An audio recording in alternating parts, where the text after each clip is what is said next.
Magandang gabi po. Narito na po ang magiging lagay ng panahon ngayong gabi at bukas ng Lunes, January 22, 2024.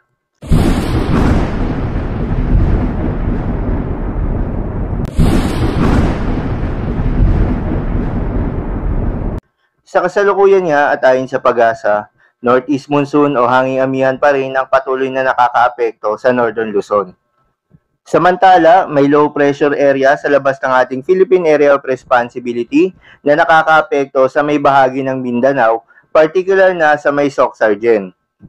Itong trough or extension ng low pressure area ang nakakaapekto, kaya asahan sa bahagi ng Soc-Sargen ang maulap na kalangitan na may kalat-kalat na pagulan at pagkidlat pagkulog. Posible ang mga pagbaha o pagguho ng lupa dahil sa katamtaman hanggang sa kung minsan ay malakas na pagulan. Para naman sa Ilocos Region at natitirang bahagi ng Cagayan Valley at natitirang bahagi ng Cordillera Administrative Region, asahan ng bahagyang maulap hanggang sa maulap na kalangitan na may kalat-kalat na mahihinang pag-ulan. Dulot naman yan ng Northeast Monsoon. Para naman sa Metro Manila at iba pang bahagi ng bansa, asahan ng bahagyang maulap hanggang sa maulap na papawirin na may kalat-kalat na mga pag-ulan, pagkidlat at pagkulog. Dulot naman yan ng mga localized thunderstorms. Posible ang mga pagbaha o pagguho ng lupa during severe thunderstorms. Kaya naman sa mga kababayan natin, iba yung pag-iingat po sa mga posibleng banta ng pagbaha o pagguho ng lupa. Lalong-lalo na sa mga lugar na inuulan na noong mga nakaraang araw pa. Ugaliin din po magdala ng payong o anumang pananggalang sa ulan kung kayo po ay lalabas ng inyong mga tahanan. Magandang balita naman dahil ayon sa Pag-asa, itong low pressure area sa labas ng ating Philippine Area of Responsibility ay mababa na ang tsansa na pumasok ng ating Philippine Area of Responsibility. Ngunit may namamataan na sama ng panahon na mabobuo bago matapos itong buwan na ito. Kaya naman ating babantayan na magiging development nito kung matutuloy ito o hindi. At ang unang bagyo nga ngayong taon ay tatawagin sa local name na Bagyong Aghon.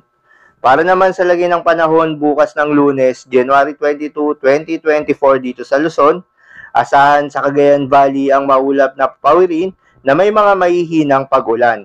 Ayon sa Pag-asa, posible pang lumaki yung area na mako-cover nitong Northeast Monsoon. Para naman sa may Ilocos Region at Cordillera Administrative Region, asahan ng partly cloudy to cloudy skies na may mga tsansa ng mga mahihinang pag-ulan. Para naman sa Metro Manila at nalalabing bahagi ng Luzon, ay asahan ng partly cloudy to cloudy skies na may mga tsansa ng mga localized thunderstorms. Para naman sa lagay ng panahon sa Visayas at Mindanao, posible pa rin yung maulap na papawirin na may kalat-kalat na pag-ulan, pagkidlat at pagkulog, particular na sa may Soc-Sargen.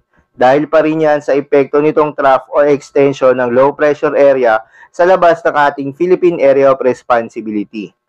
Para naman sa nalalabing bahagi ng Mindanao at Visayas, kasama na ang Palawan, asahan ng partly cloudy to cloudy skies na may mga tsansa ng mga localized thunderstorms. Posible ang mga pagbaha o pagguho ng lupa during severe thunderstorms. Para naman sa lagay ng mga dagat baybayin, ayon sa Pag-asa ay may nakataas na gale warning sa mga seaboards ng Batanes, Cagayan, kabilang na ang Babuyan Islands at Ilocos Norte.